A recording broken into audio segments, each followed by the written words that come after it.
Ìsọjí ayérayé, ìsọjí ayérayé, ìsọjí ayérayé, Great Revival. Great Revival, ìsọjí alágbára. Great Revival, ìsọjí ńlá.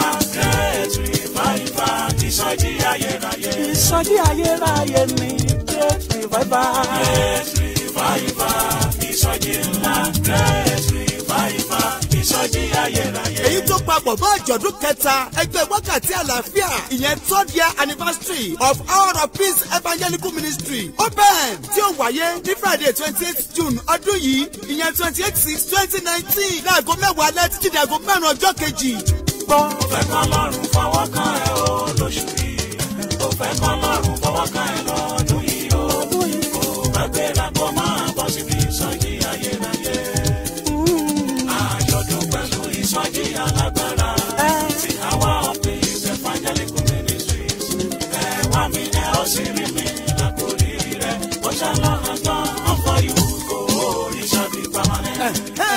Àjọ̀dún ìsọjí alágbára ọlọ́dọọdún níbi tí gbogbo èèyàn ti rí fọwọ́kàn Ọlọ́run alààyè sẹ́ni jẹ́ máa ń fara hàn ẹlẹ́ẹ̀kẹta ẹ̀ tún ti kò ti ṣe ìránṣẹ́ Hour of Peace Evangelical Ministry open it shall be glorious in the presence of Almighty God this time around ẹ wá mi ẹ̀yin yóò sì yè seek me and live làkórí ìtọ̀tẹ̀ yìí tó máa wáyé lọ́jọ́ kejìdínlọ́gbọ̀n oṣù kẹfà ọdún yìí 28/6/2019 ní Castle Green Grail Street Diagram exit RM9 4UN tó máa bẹ̀rẹ̀ láti aago 10 alẹ́ sí aago 5 ọjọ́ kejì 10 p.m. to 5 a.m. Brother, sister, make you come home for your blessing. Come on, make you come for your blessing. Sing Jesus, you go live forever. Make you come home, it shall be glorious. Come on, make you come for your blessing.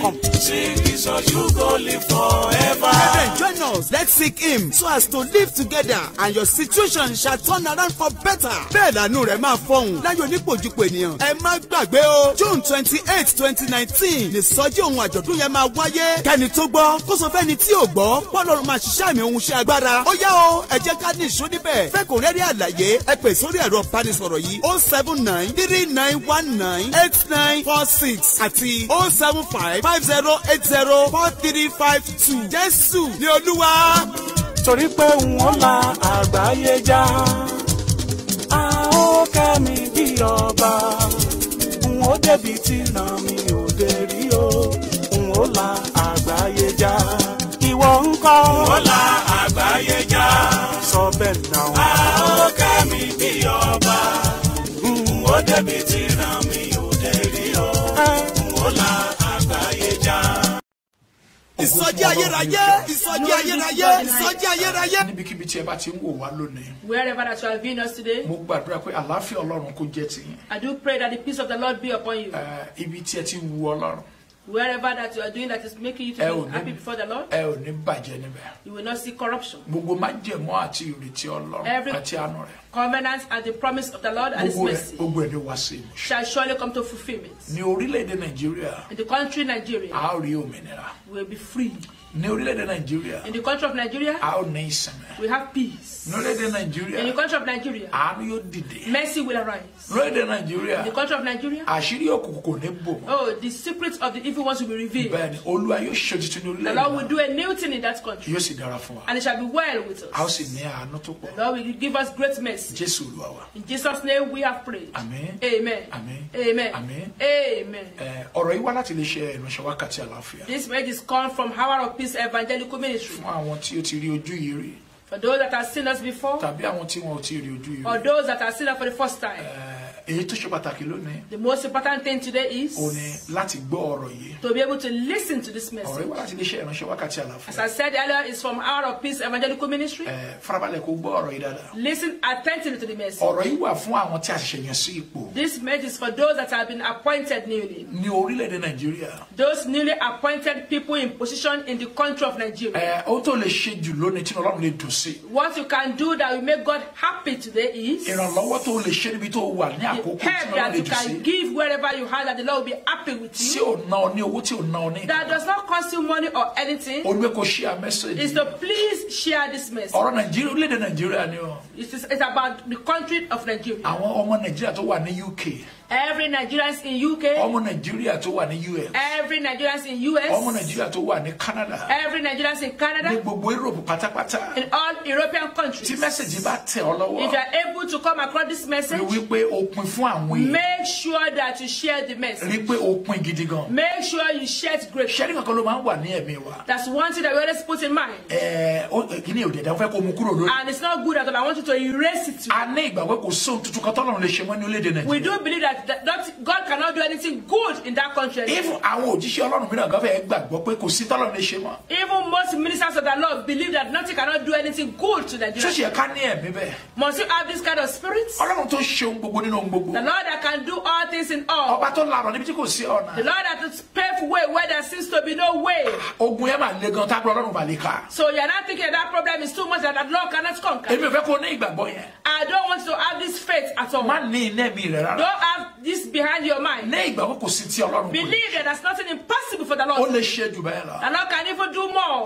Pín mẹ́sẹ̀gì yẹn dáadáa. Share this message fully well. Ọ̀rọ̀ Nàìjíríà ni. It's about Nigeria. Kì í ṣe nípa US lábẹ́ It's sọ̀rọ̀. not about US that we're talking about. UK lábẹ́ orílẹ̀-èdè Not about UK or any other part of orílẹ̀-èdè the world. abínibí èmi But we are àti. talking about our country, Nigeria. Ọ̀rọ̀ yìí sì lọ sí ọ̀dọ̀ àwọn tí a ṣẹ̀ṣẹ̀ dìbò yàn. And the message is to those that have been newly appointed. Tí a ṣẹ̀ṣẹ̀ yàn sí ipò. Those that have just been appointed to position. Àwọn ni ọ̀rọ̀ yìí kàn. This message is for them. Ọ̀pọ̀lọpọ̀ wa la máa ń sọ pé òun ò kì í gbọ́rọ̀ àwọn ọ̀rọ̀ yìí. Many of us, we do say that they don't listen to this kind of message. Irọ́ ni bí Ọlọ́run bá fẹ́ gbà That's wọ́n a la. lie. If the Lord wants to deliver them, Àyíbá àwọn kan wọ́n ń gbé sórí TV ní àkókò yìí. there are some that are on TV at this time Tí wọ́n ní wọ́n nílò àánú, wọ́n nílò igbá. that they are saying that they need mercy, they need this and that. Owó máa ń kàn wá rí kí wọ́n ní kíní kan mú owó kan wá, àwọn kan mú owó kan wá, àwọn kan ṣe kan We báyìí. always hear that some people bless them, some people give them this money, that money. Ìyẹn ni pé wọ́n ń gbọ́. That means they do listen. Àti ṣe tó wà níbẹ̀ ló nira fún So wọn. it's just to do what is there that is difficult. A ò wá láti sọ̀rọ̀ kan tó lè jù lónìí. We are not here to just say anything that's too harsh. Ṣorí ní ìgbà mìíràn Ọlọ́run lè wọnú ènìyàn pé bẹ́ẹ̀ lọ sọ pé tí wọ́n bá yí padà wọ́n ó kú níbẹ̀ bẹ́ẹ̀. Sometimes the Lord can say to someone that go and tell that if they do not change, they will die. Má sọ pé ìṣẹ́ Ọlọ́run tó sọ bẹ́ẹ̀ pé bóyá ó ṣépè bẹ́ẹ̀. And don't say that the minister that are saying that is cursing you. Bí Olúwa No. ṣe rán nìyẹn. That's what the Lord has sent them to Tó bá say. dẹ̀ tún wá gẹ́gẹ́ bí ìmọ̀ràn báyìí. And if the Lord come to you like an advice, Ìdíkọ̀ ọgbà bó ṣe kọ́. make sure you receive it. Fún àwọn tí a ṣẹ̀ṣẹ̀ dìbò For yìí. those that have been newly elected to Ó position, bẹ̀rẹ̀ látọ̀rí àwọn kánsílọ̀. right from the councillors, Àwọn chairman tó ń yàn the káàkiri. chairman, Àti àwọn ká pè ní governors náà. and the governors, Àwọn honourables náà. honorables, Both state and federal honourables. whether in state level or federal level, Tóbi dórí àwọn senate yìí. through to the senators, Tóbi dórí president through pàápàá. to the president. Ó ní wọ́n fi ń sọ ní èdè mìíràn. That's why we're interpreting it in English, Ó ní sọ pé Yorùbá wọn sọ so òun. that you don't say that you don't understand the language. Gbọ́n tí wọ́n fẹ́ sọ fún ọ lọ. Hear what I want to say to you today. Sórí ipò tó wù kọ́ wà lónìí. No matter your position today, Ó wù Ọlọ́run ni o. it is the will of the Lord. Mo ní àwọn kan ti gbìyànjú irú ẹ̀ I rí. said that some people they've tried in the past to be in that position, Wọ́n ò sí mọ́ lónìí. but they are no more today. Bẹ́ẹ̀ni bí wọ́n ṣe múra láti dìbò yẹn. The way they are preparing for the election, Èmi ikú ní ọjọ́ tó ń dìbò. many of them died on the day of Ó election. lè ní ayé ló pa. You might be saying that, oh, it's higher assassin, Ó lè rí bí ó ṣe lè má rí bẹ́ẹ̀. or it might be so or not. Ó lè jẹ́ pé pàtí àkókò rẹ̀ tó ní. Maybe it's their own time. Bí wọ́n gan ṣe oògùn. Whether even you yourself, if you Tó know wá chance, tó débẹ̀ lónìí. and you are able to get to that position, Má jẹ́ today, kẹ́nikẹ́ni tàn ọ́ jẹ. don't be deceived by anybody. Ó wu Ọlọ́run kó wà It is níbẹ̀. the will of the Lord for you to be there. Bí If ò bá wù kó it's wà not níbẹ̀. the will of the Lord for you to be there, Nínú kó kú sáàrin ọ̀. maybe you will have died in the middle of it. Ìyẹn ni pé ó ti wà nínú ìlérí. That means it is one of the covenants of the Lord for your Wípé life. ó di gómìnà That you orílẹ̀-èdè are yìí going to be governor of ní Nigeria ọjọ́ kan. in a day. Ó di gómìnà That state the yìí day is coming when you be the governor of this state. ní ọjọ́ kan. Yes. A ó yàn ọ́ The gẹ́gẹ́ bí day is coming honourables. that you are going to be elected as honorable Gẹ́gẹ́ bí ní ọjọ́ kan. in a day. Olómọdé ọ̀fẹ́ tó fi wà níbẹ̀. And that's why you have been given that grace for you to Kì í be in ṣe that owó position. tó ná lójú ọdún It's bẹ̀. not the money that you spent in campaign. Àwọn kan náwó jù bẹ́ẹ̀ There are lọ. some people that did spend a lot of money to campaign, Wọ́n lùsì mọ́ ni. and they lost that Kì í ṣe election. tọ́ọ̀gì tó lò. So it's not the amount of thugs that you Ìyẹn do. kọ́ ló fún ọ ní orí That's ọ̀fẹ́. not what gave you the grace to be that, Láti lè débẹ̀. to be able to be in that position. Àwọn mìíràn lò ó. There are some people Wọn ò wọlé. that use that same truck, but they are not elected. Ìyẹn ni pé That means wíwà níbẹ̀ you rẹ̀. are being elected into that Oògùn position. ló ṣe ní ó. Whether you use Ó lọ chance gbàdúrà kan ní ó. or juju, or you want to pray, Èmi ò fẹ́ mọ̀. I don't want to Ohun tí mo know. mọ̀ ni wípé All I know bí is Olú ò bá fi ọ if the níbẹ̀. Lord does not give you the grace, Bó bá kú ọ̀la tó oh, wọlé. in a minute for you to be elected, Ó lè dòkú. you can be there, Ayé ò lè parẹ́ nítorí ẹ̀. and nothing will happen. Ó ti ṣẹlẹ̀. It has A happened. sì lè stop ẹ̀. We cannot stop. Olúwa ló ní ètò fún The gbogbo Lord ẹ̀. has that program plan plan for every Mo tó soul. bá rán mi sí ọ̀nà yìí. This is what the Lord has sent me to tell you. Mo sì fẹ́ kó gbọ́ ọ̀rọ̀ yìí And dáadáa. I want to listen attentively. Ọba kan bẹ nínú ìwé mímọ́. There was a king in the scripture. À ń pè ní Josiah. The king is called Josiah. Ọmọ ìyá ọmọ ọdún mẹ́jọ ló wà tó ti bẹ̀rẹ̀ ìjọba ní He Israel. was Ní only Judah. 8 years old when he was put in the position of a king in Judah. Àwọn kan dẹ̀ ti jẹ ní àkókò yẹn ní And owó tó there débẹ̀. were some people before him. Wọ́n gbé òrìṣà lékè. Hey, they were worshiping idols. Ohun tí ò bá òfin Ọlọ́run mu. They were doing the things contrary to the will of the Ẹ ṣe Lord. mọ̀ ohun tí ò bá ìlànà Ọlọ́run mu. They were doing things contrary to the way of the Gbogbo Lord. rẹ̀ ni wọ́n ṣe ní ìgbà yìí. All those were the things that they were doing. Ṣùgbọ́n òun nígbà tó débẹ̀.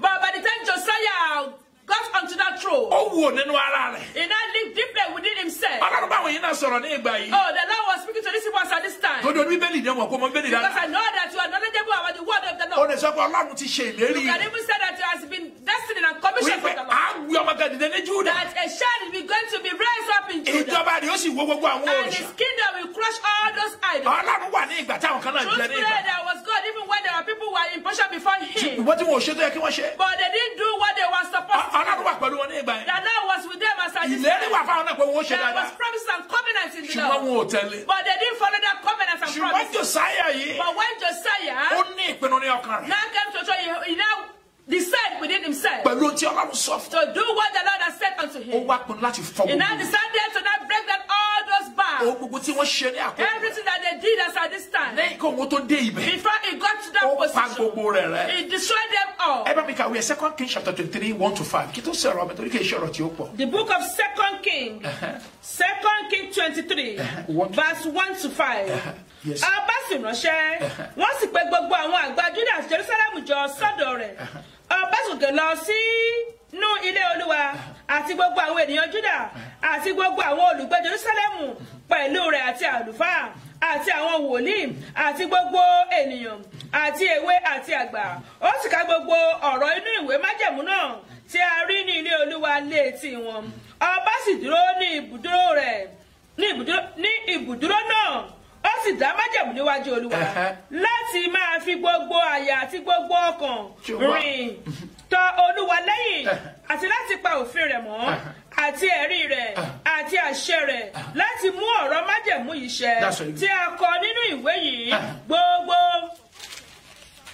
Àwọn èyí náà sì dúró sí májẹ̀mú náà. Àwọn ènìyàn náà sì dúró sí májẹ̀mú náà. Ọba sì pàṣẹ fún Ikaya olórí àlùfáà àti àwọn àlùfáà ẹgbẹ́ kejì àti àwọn alábòjútó ìloro láti kó gbogbo ohun èlò tí a ṣe fún Báálì àti fún ère òrìṣà àti fún gbogbo ogun ọ̀run jáde kúrò ní tẹ́ḿpìlì Olúwa.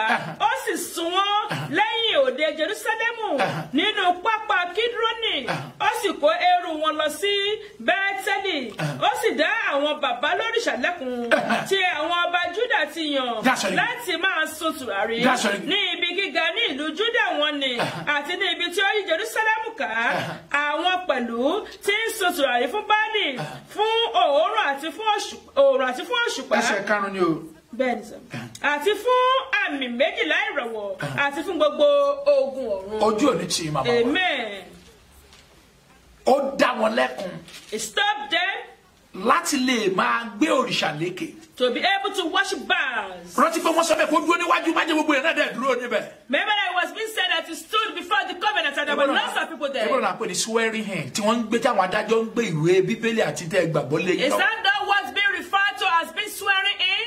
Àwọn èpè yìí ni òkì kúrò ní orí ọ̀pọ̀lọpọ̀. Those courses, those oaths that you took when you were swearing in is what is affecting many people. Wọ́n rò pé normal thing ni. They be thinking like it's a normal thing. Wọ́n bá ti gbélé èèyàn lọ́wọ́. Once you are being given, O lè sọ tó wù ẹ́ níbẹ̀. you can say whatever Kò you sì rí òfin yẹn. and then go contrary to that will. Ìwọ tí a yàn ni à ń bá mi sọ̀rọ̀ I'm lónìí. talking to those of you that has been elected today. Gbọ́ ọ̀rọ̀ yìí dáadáa. Hear this message. Ṣé bí wọ́n rí tí ẹnìkan ṣe You saw what some people did nínú ìjọba rẹ̀? in his own kingdom. Ebo orí àbùkù tó You kàn saw what they did and how they were being pulled down. nínú àwọn ìbò tẹ ẹ̀dì tán yìí. Even in the election that just went by, Ní ìlú yìí àti ní ìlú in gbogbo. your own town and in some other places. Tó gbẹ́kẹ̀lé agbára rẹ̀. All those who rely upon their Ó own power, gbẹ́kẹ̀lé àwọn ènìyàn tí they kò. rely upon people that they were using. Kò mọ̀ pé Ọlọ́run ju gbogbo They ènìyàn didn't lọ. know that God overcome all those Ibi people. ẹ̀kẹ́ ti máa wo pé kò sí tọ́lọ́run ò lè ṣe nìyí. That's why you're supposed to be able to see that there's nothing impossible for the Tó Lord. bá lè ṣéǹjì àwọn alágbára tó wà ní ìletò tí ẹ ti yàn wọ́n tó ṣéǹjì wọn kúrò níbẹ̀. If power can change hands Pẹ̀lú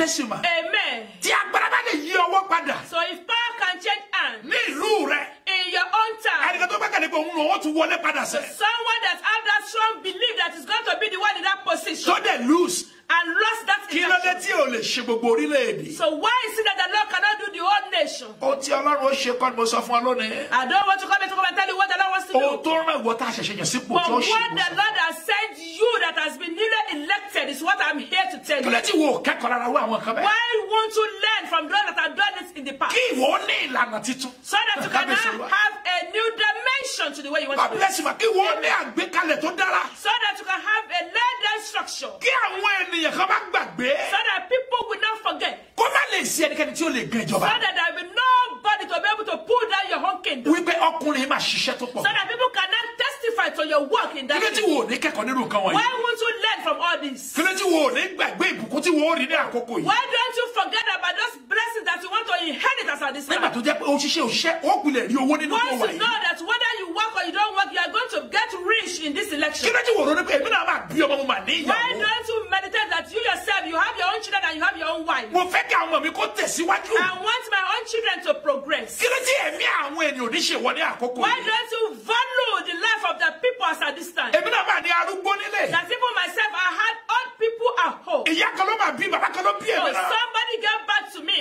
Bí ọlọ́run bá bùkún mi, If the Lord does not bless me, bó o láyé tiwọn náà ó ṣe rí. I will not be able to bless all these people. Kí ló tí wo ò ní ronú? Why don't you think deeply? Kò ní ètò fún àwọn To be àgbàlagbà. able to have programs and something to do for Wípé the elderly. ìyá tá a fi jẹ àwọn kan ní àkókò So kan. that some people that were being punished in the past, Tí ò jẹ́ kí ìjọba wọn ní èrè. that does not allow their kingdom to have great reward. Èmi ò ní ṣe tèmi I'm bẹ́ẹ̀. not going to work in that way. Kí ló tí ó jẹ́ kí àwọn èèyàn ṣe ọ darí? Why will you allow people to mislead you? Bá a ṣe ṣe àwọn kan darí. Just as some people were being misled. Àwọn tó kúrò lónìí, Those that were not there anymore ó ti today. di ìtàn.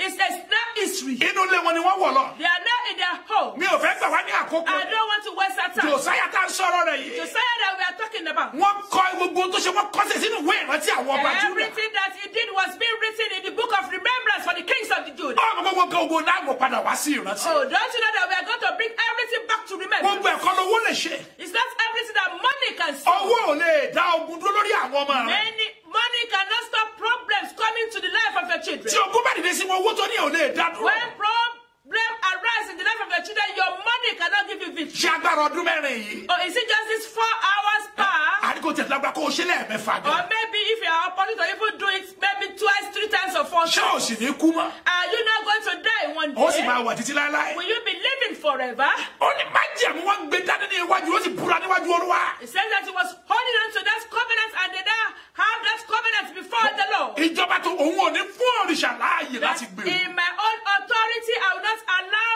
any idol. Ṣọ́ọ̀tù gba olè láàyè nínú ìjọba Will tirẹ̀. you allow stealing in your own kingdom? Rántí báwọn tó fà á wọlé tí wọ́n dìbò wọ́n yan ní àkókò yìí. Remember those that voted you in. Àwọn náà ni wọ́n dìbò yan àwọn kan tí wọ́n fà jáde ní àìpẹ́ They yìí. were the same people that voted for those that were now removed. Bó o bá sì ń dọ́gbọ́n sí, o ò lè dọ́gbọ́n sí fún ìgbà mẹ́wàá. And if you are cutting corners towards it, you cannot go forever. Ọba dọjọ́ kan wọ́n gbé ọkọ mẹ́wàá náà One kú. day you will be removed from that position. Bó o bá fẹ́ kúrò, ikú lè mú ọ kúrò Even níbẹ̀. if you do not want to leave that position, what about if death come upon Bó you? o bá fẹ́ kúrò níbẹ̀, àlàáfíà ara tí ò pé lè mú ọ kúrò What níbẹ̀. happened to your own air? Ìṣòro lè mú ọ kúrò níbẹ̀. If you become sick or you have problem, you will leave. Ìwọ la rán mi sí lónìí. I'm being sent to you today. Tá a ṣẹ̀ṣẹ̀ yàn sípò. Those that are newly elected to position, A kí ọ kú oríire. we congratulate you. Dókítà náà bá ní ọmọ. Because even if you have our Bó own bá children, jẹ́ gómìnà if orílẹ̀-èdè. it's a governor of a place, Àbí tó jẹ́ ààrẹ orílẹ̀-èdè. or maybe it's the president, A ò ní ṣépè fún. we are not going to curse him or Kò her. sí ẹ tí ó sọ pé mo fẹ́ jẹ́ ààrẹ orílẹ̀-èdè. Nobody that will see their children becoming the president, Tó ní agbára láti lè ṣe é. that will be able to curse them. Tí ó ní kó má débẹ̀. They will not want them to be there. Òtítọ́, ẹ jẹ́ ká sọ òtítọ́. Let us be able to speak the truth. Ṣùgbọ́n nígbà tó débẹ̀, But when you are there in that tó position, o ṣe tó yẹ kó o and you ṣe. are not doing what you are Ó supposed ní to do, ègún àti bí wà nínú ilé that is rẹ̀. where there's curse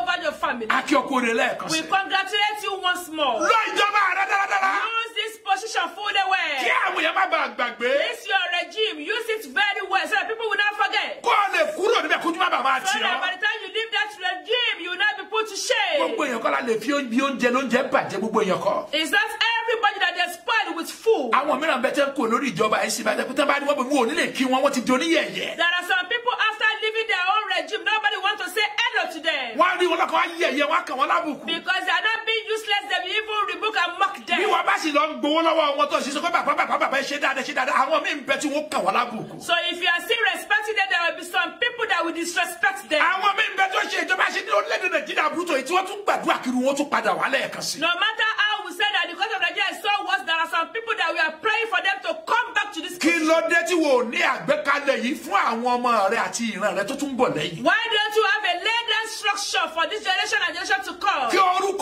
orúkọ yín kó lè máa tẹ̀síwájú kó lè jẹ́ rere nínú ìdílé. So that your name can have good story, good history in your family. Lórí bá gbọ́ láti sin ènìyàn ni. Because you have been put there to come and serve, Olùgbé fún ara rẹ nìkan ni. not for Ṣé yourself. wọ́n náà rìnrìn àjò wá lu èyìnbó? You do travel to this part of the Ṣé bí world. wọ́n ṣe ń ṣe ìjọba You wọn? see the way that they govern their country. Tí ẹ ó ṣe ṣòro ṣe. Why would it be difficult for you to Ẹ fi ránṣẹ́ sí àwọn ìgbìmọ̀ tó wà ní send presidential. this to all those in presidential assembly? Ẹ fi ránṣẹ́ sí wọn. Send it to them. Ṣé ẹni a máa ń bẹ̀rù torí pé ìjẹkújẹ àwọn ìránṣẹ́ Ọlọ́run náà kúkú pọ̀ tẹ́lẹ̀tẹ́lẹ̀. Would you scared to send this kind of message because of what you want to gain from them? Kí ló ṣe Ọlọ́run lè bẹ̀rù fún? Why must you be scared as a minister of the Lord? Òun yẹn gbọ́dọ̀ mọ nǹkan tó yẹ kó sọ. You must be able to know what you're supposed to say. Ṣé à ń bú wọn ní eléyìí ní Are àkókò? we now abusing them? Ẹ ṣe tó yẹ kẹ́ ṣe ká lè ní We àlàáfíà. are sent you to do what you're supposed to so you can be at peace. Bí a bá di oyè kínú rẹ̀ ó máa dùn ni. Even if you're here, you're supposed to be happy. Yẹ́ torí kó ṣe fún Ọlọ́run. Because you're working for the Lord. Ó lè ròyìn ẹnu mẹ́ma níbẹ̀ ẹ̀ má ṣiṣẹ́ Ọlọ́run ṣe. People will say, you better don't waste your time and don't go beyond your boundary. Ó pe àwọn ènìyàn ni. It's because you're fool. Ẹ̀mí wọ́n sọ fún tí ò yẹ kó sọ The rárá. Holy Spirit will tell you what you're not supposed to Ohun do. tí ó pa kò ní jó tẹnu ẹ jáde. When till we kill you, Holy Spirit will not allow you to say. Ohun tí mo sọ fún ọ ní òní. What I'm saying to you Jẹ́ kí today, ìjọba àti ẹ yìí. let this your regime, Jẹ́ kó ní ayọ̀. let it have Jẹ́ joy, kó ní àkọsílẹ̀ rere. let it have very good history, Olúwa yóò sì ràn ọ́ lọ́wọ́. and the Lord will help Ṣé ẹ you. ti rí ẹ̀yin tí ẹ jẹ́ tí a tẹ́ ẹ bá wọn ṣiṣẹ́ tẹ́ ẹ jẹ́ ìsọmọgbè tẹ́ ẹ bá wọn ṣe. And those of you that are working with them, Ogun tó ń jẹ ọ̀pọ̀lọpọ̀ yín pọ̀. you have so much problems. Ẹ̀yin gangan ní ìṣòro orílẹ̀-èdè. You are the problem of our nation. Ọ̀pọ̀lọpọ̀ ní tí ń ti òkè wá.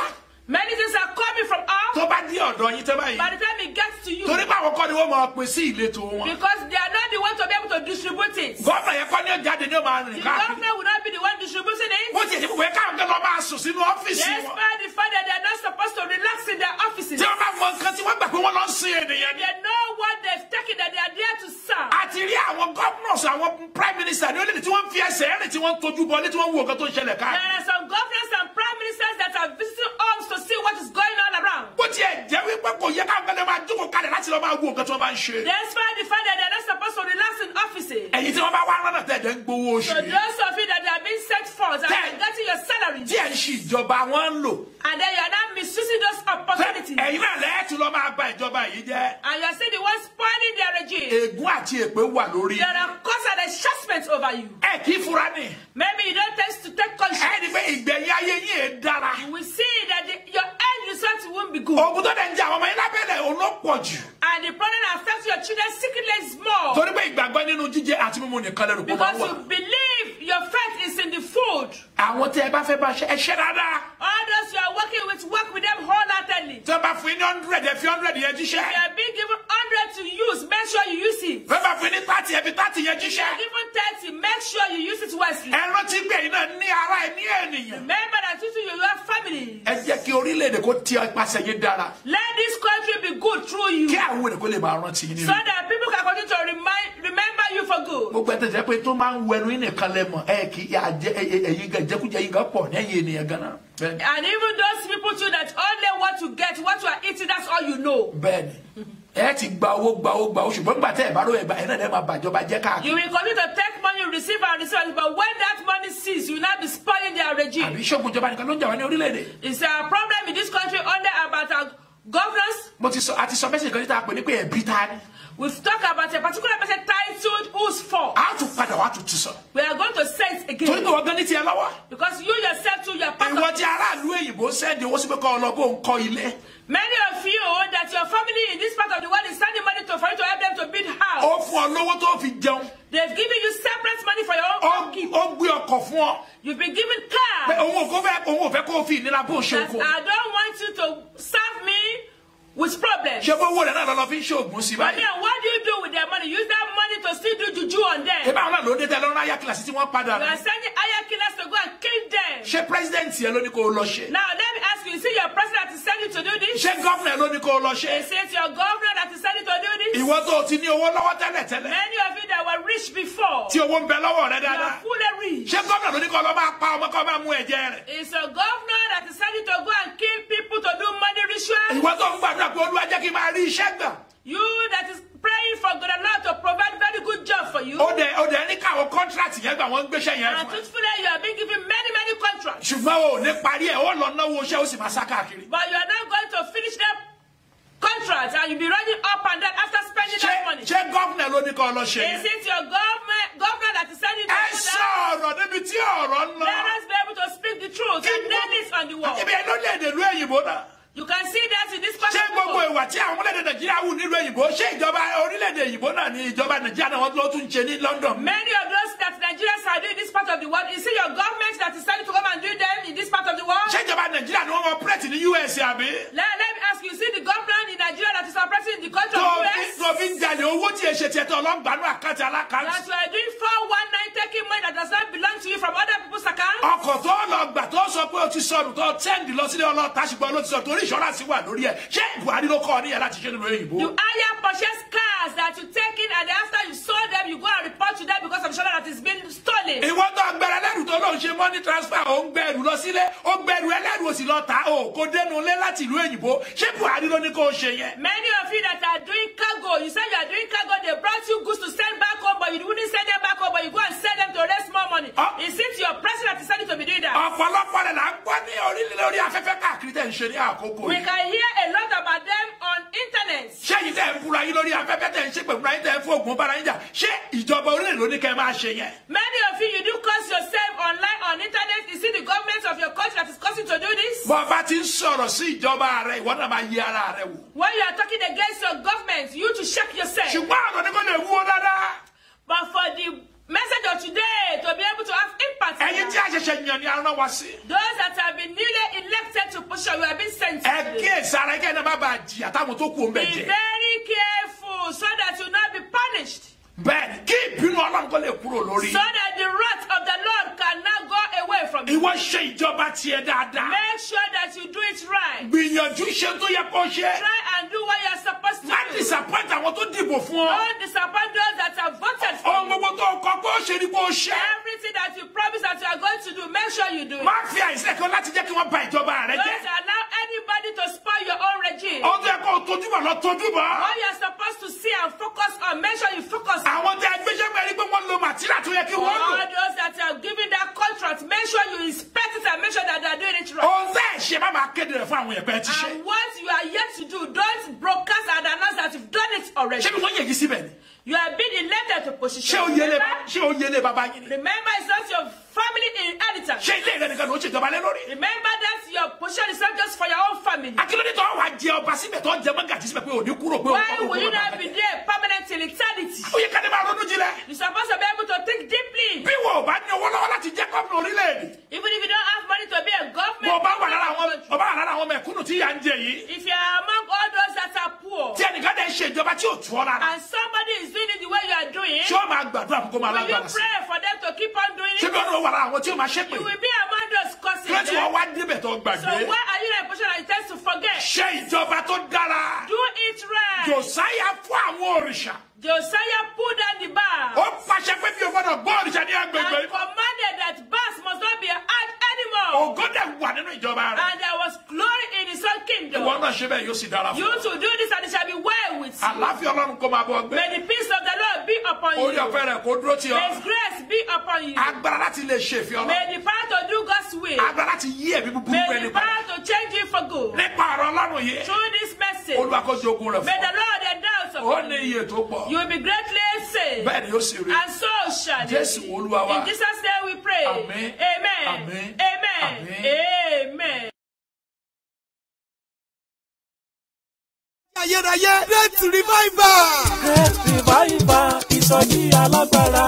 Great revival, ìsọjí ńlá. Great revival, ìsọjí ayérayé. Ìsọjí ayérayé ni Great revival. Great revival, ìsọjí ńlá. Great revival, ìsọjí ayérayé. èyí tó pa papọ̀ mọ́ àjọ̀dún kẹta ẹgbẹ́ wákàtí àlàáfíà ìyẹn 3rd year anniversary of Hour of Peace Evangelical Ministry open tí ó wáyé ní Friday 28th June ọdún yìí ìyẹn 28/6/2019 láago 10 alẹ́ títí di aago 5 ọjọ́ kejì.